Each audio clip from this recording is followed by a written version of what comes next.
Bismillahirrahmanirrahim. Assalamualaikum warahmatullahi wabarakatuh. Kami dari kelompok 10 dengan materi berjudul Manajemen Sumber Daya Manusia Proyek. Di sini kami yang beranggotakan 3 anak. Yang pertama saya Adini Ma'arif.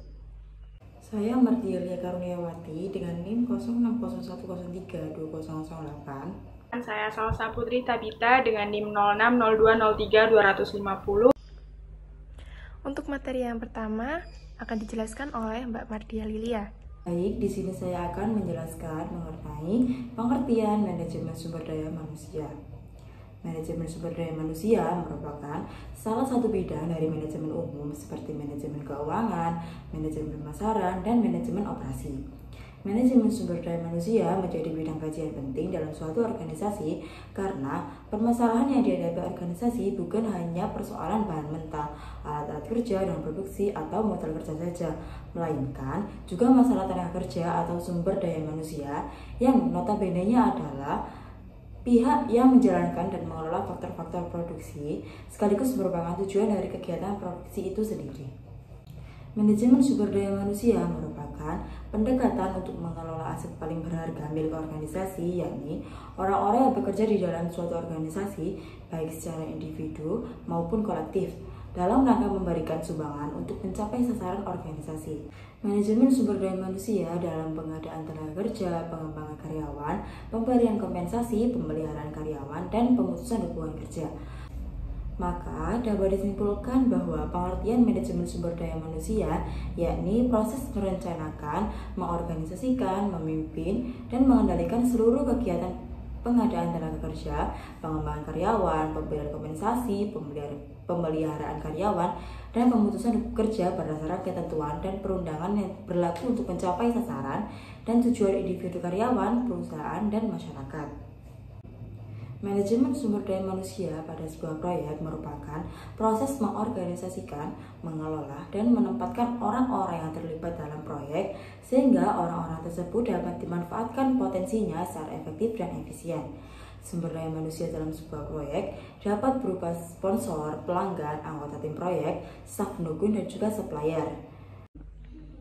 Untuk materi yang kedua akan saya jelaskan sendiri, yaitu tujuan manajemen sumber daya manusia. Ada 4. Yang pertama, tujuan sosial. Merupakan suatu tujuan manajemen sumber daya manusia yang memiliki upaya agar sebuah organisasi atau perusahaan dapat bertanggung jawab secara sosial dan etis terhadap kebutuhan masyarakat, serta membawa manfaat-manfaat atau keuntungan bagi masyarakat dengan memperkecil dampak negatif terhadap masyarakat yang akan terjadi di masa yang akan datang. Yang kedua, ada tujuan organisasional. Merupakan suatu tujuan yang ditujukan untuk dapat mengetahui bahwa manajemen sumber daya manusia itu nyata dalam memberikan kontribusi pada pencapaian efektivitas suatu perusahaan. Yang ketiga, tujuan fungsional.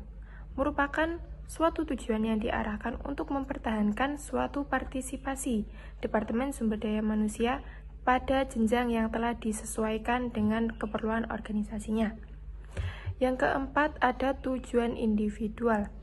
Merupakan suatu tujuan yang difokuskan untuk menolong setiap anggota organisasi atau karyawan dalam mencapai suatu tujuan perusahaan.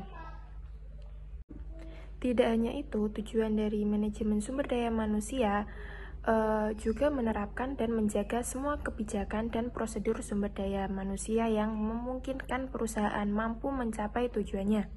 Peran adanya manajemen sumber daya manusia ini secara garis besar adalah untuk mencapai tujuan perusahaan yang melibatkan tenaga kerja manusia yang ada di dalamnya, yang bukan hanya cakap, terampil, namun juga harus memiliki kemauan serta kesungguhan dalam bekerja secara efektif dan efisien. Untuk materi yang terakhir akan dijelaskan oleh Mbak Salsa Putri. Pada kesempatan kali ini, saya akan menjelaskan mengenai proses manajemen sumber daya manusia proyek. Manajemen sumber daya manusia proyek ialah pengelolaan pemberdayaan yang paling efektif bagi semua orang yang terlibat di dalam sebuah proyek, Adapun proses-proses yang ada di dalam manajemen SDM proyek ini diantaranya yang pertama, yakni mengembangkan rencana SDM atau Plan Human Resource Management, yakni proses identifikasi serta dokumentasi pekerjaan, tanggung jawab akan keterampilan yang dibutuhkan atau diperlukan, melaporkan hubungan serta membuat rencana manajemen staf proyek di mana kegiatan-kegiatan tersebut masuk ke dalam perencanaan organisasi yang outputnya ialah struktur organisasi proyek, rencana manajemen staff. Ialah merupakan rencana staff manajemen yang menjelaskan bagaimana serta kapan orang yang akan ditambah atau dikeluarkan dari tim proyek. Kemudian ada matriks tugas serta tanggung jawab atau responsibility assignment matrix, yakni sebuah output yang memetakan kerja proyek atau juga disebut dengan WBS atau Work Breakdown Structure untuk orang yang bertanggung jawab melakukan pekerjaan seperti yang dijelaskan di dalam OBS atau Organization Breakdown Structure. Intinya ini ialah sebuah struktur pembagian kerja serta struktur pembagian tugas di dalam organisasi. Kemudian ada histogram sumber daya. Yang dimaksud ialah sebuah bagan kolom yang di dalamnya menunjukkan pelaksanaan proyek tersebut dari waktu ke waktu. Kemudian proses yang kedua ialah memperoleh tim proyek atau acquire project team, yakni proses mengkonfirmasikan ketersediaan sumber daya manusia serta mendapatkan tim yang diperlukan atau dibutuhkan guna menyelesaikan tugas-tugas dari proyek tersebut. Nah, penting untuk memperoleh orang-orang yang memenuhi syarat untuk dimasukkan ke dalam tim ini. Nah, kemudian proses yang ketiga ialah mengembangkan tim proyek atau develop project team, yakni proses perbaikan kompetensi interaksi tim serta lingkungan sebagai satu kesatuan tim guna meningkatkan kinerja dari proyek. Mengembangkan tim proyek ini merupakan proses krusial atau penting dalam manajemen SDM proyek. Sebab ini ialah proses eksekusi yang fokus untuk membangun semangat tim dalam meningkatkan kinerjanya. Nah, salah satu pengembangan tim proyek yang dapat dilakukan yakni dengan cara motivasi. Lalu, proses yang keempat yakni mengelola tim proyek atau manage project team, yakni pada saat mengelola tim proyek, manajer proyek bertugas memimpin tim mereka dalam pelaksanaan kegiatan proyek. Dengan adanya pelaksanaan kegiatan proyek, maka manajer proyek dapat menilai kinerja timnya serta meninjau informasi terkait guna memutuskan beberapa pertimbangan. Cukup sekian pembahasan mengenai proses manajemen SDM proyek. Ya, sekian pemaparan dari kelompok 10. Mohon maaf jika ada salah kata. Dan mungkin jika ada pertanyaan bisa ditanyakan pada pertemuan pada hari Jumat nanti. Terima kasih. Wassalamualaikum warahmatullahi wabarakatuh. See you next time.